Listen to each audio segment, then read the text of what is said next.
इतना बड़ा जो है प्रोटेस्ट वहां पर मौजूद था मोहम्मद यूनुस के खिलाफ। टेक्सटाइल वर्कर्स की तरफ से एक मैसिव प्रोटेस्ट बांग्लादेश के अंदर किया जा रहा है, जिसके तहत एक वर्कर की वहां पर मौत की भी खबरें सामने आ रही है।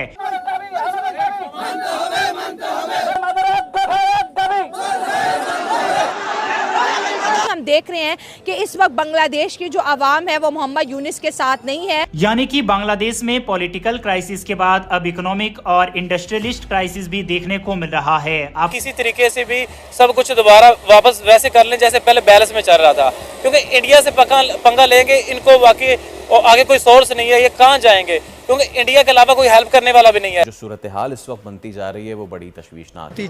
जब से शेख हसीना चली गई हैं बांग्लादेश से, तो यहाँ से इनकी जो बांग्लादेशियों की जो मईशत है तबाह बर्बाद हो गई, क्योंकि सर बांग्लादेश यतीम हो गया, इंडिया ने हाथ उठा लिया उनके सर से। अब तीन तरफ से बांग्लादेश इंडिया के साथ मिलता है, 3 साइड्स तो आप समझ लें कि इंडिया से मिलती हैं बांग्लादेश की, बांग्लादेश और इंडिया। और इसी इंडस्ट्री में काम करने वाले वर्कर्स की तरफ से ये भारी प्रोटेस्ट बांग्लादेश के अंदर चल रहा है। बांग्लादेश की इस वक्त जितनी भी इकोनॉमी है और जितनी भी उनकी आप समझ लें स्टेबिलिटी है, वो सब की सब डिपेंड करती है इंडिया पर। वो सोर्स ढूंढने चाहिए जिससे ये इंडिया से माफी मांग के ये सब रफा दफा कर लें। अभी भी मौका है, अभी भी कुछ नहीं हुआ, नहीं तो फिर ऐसे होगा इंडिया का कुछ नहीं जाना, बांग्लादेश का कुछ रहना नहीं। जय हिंद दोस्तों, स्वागत है एक और वीडियो में। दोस्तों, एक साजिश के तहत शेख हसीना की सरकार को गिराया गया और अमेरिका के वफादार मोहम्मद यूनुस को सत्ता ट्रांसफ़र की गई, सत्ता सौंपी गई। उसके बाद बांग्लादेश से हिंदुस्तान को कई धमकियाँ टाइप की मिली, ठीक है, लेकिन हिंदुस्तान ने कुछ भी जवाब नहीं दिया। हिंदुस्तान ने जवाब दिया है साइलेंटली। हिंदुस्तान ने उनकी बिजली काटी। इस बिजली काटने से उनके जो है गारमेंट्स बिजनेस पे फ़र्क पड़ा।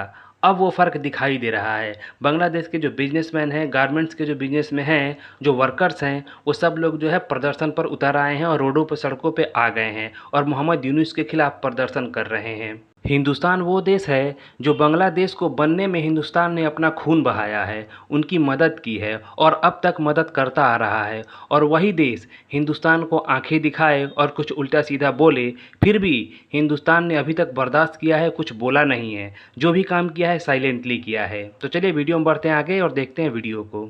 इंडिया जो है वो मजीद उनको तंग करेगा और ये जो अभी शेख यूनुस साहब हैं, हाँ। इनको मजीद इनका जो तख्ता इक़्तिदार से इनको पलटा देंगे, हाँ, मजीद ये उसको लेके आएंगे, हाँ। जो इनके मफाद के लिए बेहतर होगा। मतलब इंडिया ऐसा करेगा कि बांग्लादेश के अंदर ऑटोमेटिकली वो गवर्नमेंट आ जाएगी जो इंडिया को सपोर्ट करेगी। बिल्कुल ऐसे उनको चाहिए ही ऐसा बंदा, हाँ। जो उनके मफाद के लिए, हाँ। सांस में सांस ले, हाँ। उनके वो जो नारा लगाते हैं उसके साथ नारा लगाए, हाँ। उनको मफाद परस्ती की जरूरत है, हाँ। इंडिया अपने मफाद के लिए कुछ भी कर सकता है। सर, अगर इंडिया की पॉलिसी देखिए वो ज्यादा दोस्त बनाने को प्रेफर करता है, तो जाहिर है उसको लगेगा कि बांग्लादेश के ऊपर शांति है, नेपाल के ऊपर शांति है, क्योंकि चाइना और पाकिस्तान के साथ तो इंडिया की वैसे भी नहीं बनती, तो इंडिया दुश्मन तो नहीं बनाएगा। लेकिन इकोनॉमिकली इतना प्रेशराइज इस वक्त बांग्लादेश हो चुका है कि मुझे लगता है कि अगर मोदी साहब मोहम्मद यूनुस से मिलने का फैसला कर दे तो यूनुस साहब तो पैरों में बैठ जाएंगे, जो हालात हो गए हैं बांग्लादेश के। मोदी साहब फैसला मेरा ख्याल नहीं करेंगे, लास्ट टाइम रिजेक्ट कर दिया था कि नहीं मिलना यूनुस से। मोदी कभी भी नहीं उनसे मिलेगा, हाँ। और यूनुस साहब को घर ही जाना पड़ेगा, सच में रियली इसको, हाँ, हाँ। उसकी क्योंकि जहाँ वहाँ की जो स्टैब्लिशमेंट है, हाँ। उनको भी वो बंदा चाहिए जो इन्वेस्टमेंट लेके आए, हाँ। उनकी वजह से तो अभी जो यूनुस साहब हैं, जो उसने अपने डिसीजन लिए, जो फैसले किए, इस तरह तो जिस तरह ये अडानी साहब हैं या और लोग हैं, ये तो अपनी इन्वेस्टमेंट निकाल लें, तो फिर बांग्लादेश में रह क्या गया, कुछ भी नहीं। बल्कि बांग्लादेश में हमारे पाकिस्तानी लोगों ने काफ़ी इंडस्ट्री बनाई है वहाँ पे, हाँ। तो इस तरह तो बांग्लादेश में क्राइसिस फैलेगा, मजीद वहाँ पे तबाही का शिकार होगा। तो बांग्लादेश की आर्मी को भी इंडिया की इन्वेस्टमेंट चाहिए ही चाहिए। वो तो पहले भी कर रहे हैं और मजीद भी करेंगे। तो फिर इंडिया के खिलाफ नारे क्यों लगाए थे, जिसका इंडिया को आपको देखिए बड़ा दुख है कि भाई हमने इनको पाला, हमने इनको हर चीज़ दी, वीज़ा दिए, इनके ऊपर इतनी हमने जो है नवाजिशें की और बदले में इन्होंने इंडिया के खिलाफ नारे लगाए, बदले में इन्होंने गद्दारी के नारे लगाए। जिस तरह एक छोटे से बच्चे को वालिदैन पालते हैं, हाँ। तो कल को वालिदैन के सामने उठ के खड़ा हो जाए तो वालिदैन बर्दाश्त करेंगे, हाँ। वो तो उसको देश निकाला देंगे, उसको घर से निकाल देंगे। तो अब इंडिया भी वही उनके साथ कर रहा है, उनको अपनी औकात पे ला रहा है।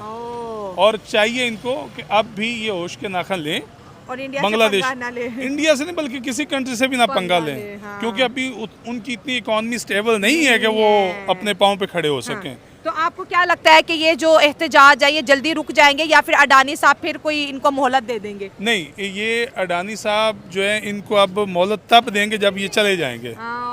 उससे पहले इनकी अब चूंकि ऐसी वजह नहीं बन रही कि जिसकी वजह से वो टिक पाए यूनुस भाई। सर इंडिया इतना पावरफुल कैसे हो गया इकोनॉमिकली, पॉलिटिकली, आप हर देखिए- फोरम पे उसकी बात चलती है। आप बांग्लादेश जैसे मुल्क की नाक की नकीरें निकलवा दी दुनिया है। की 5वीं बड़ी इकोनॉमी इंडिया है। हाँ बिल्कुल इंडिया 5वीं बड़ी इकोनॉमी है। एग्री, हाँ। और अब देखें लोग बाहर के जो कंट्री हैं वो इंडिया में आके इन्वेस्टमेंट कर रहे हैं, एग्री हाँ। क्योंकि उन्होंने अपने जो लोगों को टैक्स फ्री मतलब कुछ टैक्स में छूट दी हाँ, है बिल्कुल। और अपना उनको बिजनेस का मौका दिया है कि आए आप इन्वेस्टमेंट करें, हम आपके लिए हर लिहाज से आपके साथ खड़े हैं। और वहाँ की इन्वेस्टमेंट, वहाँ पे लोग जाके इन्वेस्टमेंट कर रहे हैं और उनका मुल्क खुशहाल हो रहा है दिन ब दिन। इनको ये चाहिए कि किसी तरीके से भी ना इंडिया के साथ सुलह करें उनके, क्योंकि इनके सबसे जो बड़े सोर्स हैं डीजल है, ट्रांसपोर्ट इनकी बंद हो जाएगी, कोई और रास्ता नहीं है, कोई और हेल्प करने वाला नहीं होगा। अभी आगे फ़लस्तीन के इशू चल रहे हैं, काफ़ी और कंट्रियों के इशू चल रहे हैं, लेकिन इनका इतना बड़ा इशू नहीं है। लेकिन ये इशू को बड़ा खुद ही बना सकते हैं, खुद ही क्लोज कर सकते हैं। मेरा मशवरा ये बांग्लादेश को है कि जो स्टूडेंट का आपकी हुकूमत का मामले हैं वो आपस में अपनी कंट्री में सॉल्व कर लें और जो इंडिया के साथ पंगा ना लें, क्योंकि वो एक बड़ी सुपर कंट्री बन चुकी है, उसके साथ कोई पंगा लेगा तो, क्योंकि ये छोटे थोड़े सूबे हैं और इंडिया कहाँ पहुँच गया अभी तरक्की में। सर इंडिया से इस तरह के मामलात करने से पहले एक बार सोच लेते कि इंडिया वाहिद मुल्क था जिन्होंने इनको सपोर्ट किया है। जब ये मशरकी पाकिस्तान से बांग्लादेश बना तब भी इंडिया ने इनको सपोर्ट किया। इनके मुल्क को आज तक डेवलप करने में हमेशा इंडिया का एक अहम किरदार रहा है। अगर शेख हसीना वाजिद बांग्लादेश छोड़कर अपनी जान बचाने के लिए इंडिया फरार हो गई हैं, इसमें इंडिया का क्या कसूर है? नहीं, इंडिया का कोई कसूर नहीं है, वो तो अपनी जान बचा के इंडिया में एंटर हुई है ना, क्योंकि अगर वो बांग्लादेश में रहती उनकी जान भी जा सकती थी। अगर इंडिया ने उसकी सपोर्ट की है तो ये इंडिया के साथ क्यों पंगा ले रहे हैं? क्योंकि देखें अगर इनकी अपनी कंट्री का इशू था, वो इनके जो भी हुकूमत के निज़ाम है, इनको चाहिए था इंडिया के साथ ना पंगा लें, जो भी अपनी हुकूमत के साथ बात करें। स्टूडेंट का इशू था ज़्यादातर, तो वो अपनी हुकूमत से बात करते, लेकिन इनको हसीना से, एक हसीना की वजह से पूरे इंडिया में इनको पंगा नहीं लेना चाहिए था। क्योंकि सर इनको लग रहा था कि जो हमारे मुल्क की गवर्नमेंट है वो प्रो इंडिया है, जो बाद में एंटी इंडिया हो गई। आपने देखा कि शेख हसीना वाजिद की गवर्नमेंट जाने के बाद इन्होंने हिंदू कम्युनिटी को वहाँ पे टारगेट किया, वहाँ पे खवातीन के गैंग रेप किए, बच्चों को तशद्दुद का निशाना बनाया, हिंदू कम्युनिटी के घरों को आग लगा दी, दुकानों को लूट मार की गई। कितने हिंदू अपनी जानें बचाने के लिए बॉर्डर पहुंच गए, लेकिन इंडिया ने भी उन्हें पनाह नहीं दी। उन्होंने कहा जी बातचीत करके मसलों का हल निकाला जाएगा। इस तरह से भागकर बॉर्डर क्रॉस करना मसले का हल नहीं है। नहीं, जो देखे ना, बाकी सारे जितने भी कंट्रियों को इशू होते हैं वो अलग है, लेकिन इंसानियत के नाते मजहब को बीच में नहीं लेके आना चाहिए कि ये हिंदू है, ये क्रिश्चियन है, ये है। जो भी है आपको इंसानियत के नाते उनकी वो उतना ही हक है बांग्लादेश पे। उससे पहले वो बांग्लादेशी हैं, वो हिंदू होने से पहले, मुसलमान होने से पहले, क्रिश्चियन होने से पहले बांग्लादेशी हैं। वो अपना मुल्क छोड़ के क्यों जाएं? उनका भी उतना हक है जितना हर बांग्लादेशी का हक बनता है बांग्लादेश में। क्योंकि देखें ना, अगर हम पाकिस्तान की बात करें तो जितना मेरा पाकिस्तान उतना आपका भी है, चाहे मैं हिंदू हूँ, मैं मुस्लिम हूँ, क्रिश्चियन हूँ, जो भी हूँ। इस तरह उनका हक जो हिंदू थे अभी उनका भी बांग्लादेश में उतना ही हक है।